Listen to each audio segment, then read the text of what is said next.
கிறிஸ்துவுக்குள் பிரியமானவர்களே, ஒருவன் கிறிஸ்துவுக்குள் இருந்தால் புது சிருஷ்டியாயிருக்கிறான். பழையவைகள் ஒளிந்து போயின, எல்லாம் புதிதாயின. ஹல்லேலூயா. இன்னைக்குள்ள வாக்குத்தத்தம் என்ன அப்படின்னா, ஒருவன் கிறிஸ்துவுக்குள் இருந்தால் புது சிருஷ்டியாயிருக்கிறான். பழையவைகள் ஒளிந்து போயின, எல்லாம் புதிதாயின. ஐயா, ஆசீர்வாதத்தை பெற்றுக்கொள்ளணும். இன்னைக்குள்ள வாக்குத்தத்தம் என்ன தெரியுமா? பழையவைகள் ஒளிந்து போயின. பழைய வாழ்க்கைகள், பழைய காரியங்கள் எல்லாம் எல்லாம் அப்படின்னா, சிலது தீட்டுப்பட்ட காரியமா இருக்கும், சிலது தீமையான காரியமா இருக்கும், சிலது பாவ வாழ்க்கையா இருக்கும், சிலது துன்மார்க்கமான வாழ்க்கையா இருக்கும். ஒரு மனுஷன் கிறிஸ்துவுக்குள் இருக்கணும் அப்படின்னா என்ன அர்த்தம்? மாம்சத்தில் வந்த இயேசு கிறிஸ்துவை சொந்த இரட்சரா ஏற்றுக்கொள்ள வேண்டும். தேவ ஆட்டுக்குட்டியா வெளிப்பட்டார், உலக இரட்சகரா வெளிப்பட்டார், தேவகுமாரனா வெளிப்பட்டு பிசாசுடைய கிரியில் அழிக்கும்படிக்கு வெளிப்பட்டார். நம்முடைய பாவங்களை சிலுவையில் சுமந்து எல்லாவற்றையும் நிறைவேற்றி முடித்தார். இப்போ செய்தி என்ன அப்படின்னா, புது சிருஷ்டி. புது சிருஷ்டி. கிறிஸ்துவுக்குள் நம்ம இருக்கும்போது நம்ம யாரு? புது சிருஷ்டி. ஆசீர்வாதத்தை பெற்றுக்கொள்ளணும் அப்படின்னா புலம்பலை விட்டுறணும். கண்ணீர் வருதா, தேவனுடைய சமூகத்திலே அறிக்கை செய்து விட்டுறணும். பழைய காரியங்களை நினைத்து நினைத்து நினைத்து புலம்பி கண்ணீர் வடிக்கக்கூடாது. ஏன்னா சில குடும்பத்தில் என்ன நடக்கு அப்படின்னா, என்னை ஏமாத்திட்டாங்க, என் வாழ்க்கையில் எல்லாமே போச்சுன்னு சொல்லி உட்காந்து புலம்பிட்டு இருப்பாங்க. நான் பரலோகத்திலிருந்து ஆசீர்வாதங்களை பெற்றுக்கொள்ளணும், நான் தேவனுடைய ஆசீர்வாதங்களை பெற்றுக்கொள்ளணும் அப்படின்னா என்ன செய்யணும் அப்படின்னா, முதல்ல அழிந்து போகிற உலகம், பொல்லாத உலகம், மாயான உலகம், சுவாசமுள்ள மனுஷனை நம்புவதை விட்டுவிடுங்கள் என்று வேதம் சொல்கிறது. சுவாசமுள்ள மனுஷனை நம்பி ஏமாந்து போய் நிற்கிற ஜனங்கள் கோடிக்கணக்கான ஜனங்கள் இருக்கிறாங்க. ஐயா, வேலைக்காக பணம் வாங்கினாங்க, ஏமாற்றிட்டாங்க. ஒரு பெரிய பதவிக்காக பணம் வாங்கினாங்க, ஏமாற்றிட்டாங்க. கூட இருக்கிறவங்க ஏமாற்றிட்டாங்க, சொந்தக்காரங்க ஏமாற்றிட்டாங்க, ஃப்ரெண்டு ஏமாற்றிட்டாங்க, பழகிறவங்க ஏமாற்றிட்டாங்க. ரொம்ப நாளாக என்கிட்ட பழகிட்டு இருந்தாங்க, ஏமாற்றிட்டாங்க, என் வாழ்க்கை போச்சு எல்லாம் அப்படின்னு புலம்புவாங்க. ஆனால் இன்னைக்குள்ள வாக்குத்தத்தம் என்ன தெரியுமா?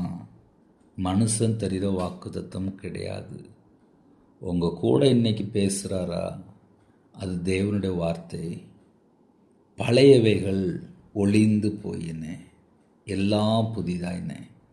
உங்கள் குடும்பத்தை ஆசீர்வதிக்கணும் அப்படின்னா அந்த பழைய காரியங்களை நினச்சி நினச்சி நினச்சி நினச்சி சில வேளையில் என்ன பண்ணுவாங்க அப்படின்னா, பரிசுத்தவான்கள் ஏதாவது பேசிகிட்டு இருப்பாங்க. அவர் அப்படி பண்ணிட்டாரு, அந்த நபர் அப்படி பண்ணிட்டாருன்னு சொல்லி எதையாவது புலம்பிட்டு இருப்பாங்க.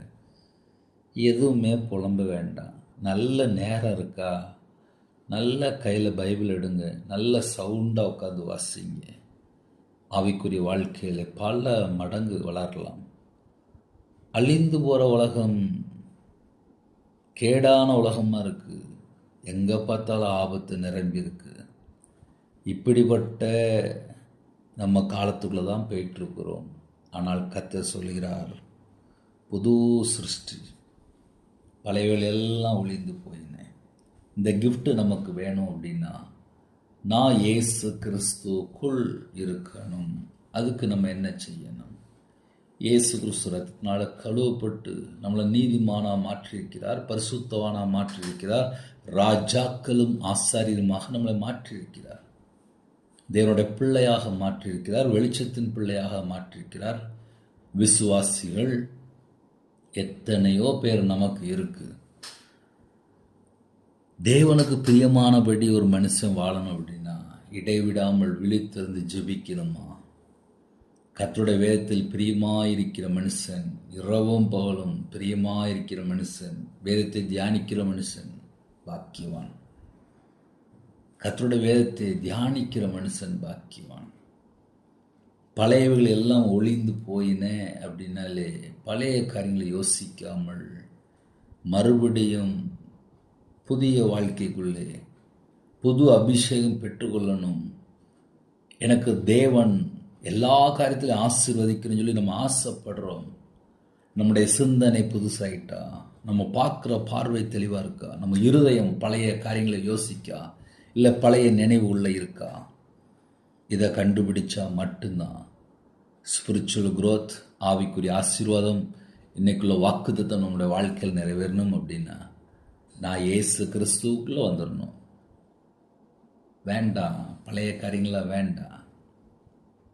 சில காரியங்கள் நம்மளை வேதனைப்படுத்திட்டு இருக்கும். அதையே போட்டு யோசித்து யோசித்து யோசித்து அப்புறம் எனக்கு முடியல, அப்புறம் எனக்கு தலைவலிக்கு, கால் வலிக்கு, கை வலிக்குன்னு நடப்பாங்க. என்ன காரணம் அப்படின்னா நினைவு. எல்லாம் புதிதாயின. அந்த வேடை நீங்கள் நிப்பாட்டி கவனிச்சா புரியும். எல்லாம் புதிதாயின. எல்லாம் அப்படின்னா டோட்டல் பிஸ்னஸா எல்லாமே தேவன் நமக்கு புதுப்பித்து தருவார். குடும்ப வாழ்க்கையிலே கணவன் மனைவிக்குள்ள ஒரு சண்டை வந்துட்டா தேவனுடைய சமூகத்தில் ஒப்புரவாகுங்க. மறுபடியும் குடும்பத்தில் அன்பு கூறுங்க, சேர்ந்து வாழுங்க. நிறைய வெளில சண்டை போட்டு அம்மா வீட்டுக்கு போயிடுவாங்க. அப்புறம் என் புருஷன் வந்து என்னை கூட்டு போல புலம்பிட்டு கிடப்பாங்க. சண்டை போட்டால் அடுத்த 10 நிமிஷத்தில் சாரி, என்னை மன்னிச்சிருங்க அப்படின்னு சொல்லி 2 பேரில் யாராவது ஒரு நபர் உடனே இறங்கியிருக்கணும். அப்போந்தான் குடும்பம் ஆசீர்வாதம், சமாதானம். இன்றைக்கி நிறைய வீட்டில் ஏன் சமாதானத்தை காணோம் அப்படின்னா எதையாவது யோசிச்சுக்கிட்டே இருப்பாங்க. எதையும் யோசிக்க வேண்டாம், இதனோட சமூகத்தில் தாழ்த்துங்க. குடும்பத்தை கர்த்தர் ஆசீர்வதிப்பார். ஹல்லேலூயா. கஷ்டமாக தான் இருக்கும். சில வீட்டில் பழையவர்கள் எல்லாம் ஒளிந்து போயின்னு அப்படின்னா மாமியார் மருமகள், இனிமா ஃபேமிலி, பர்சனலு எல்லாமே அதுக்குள்ளே வந்துடும்.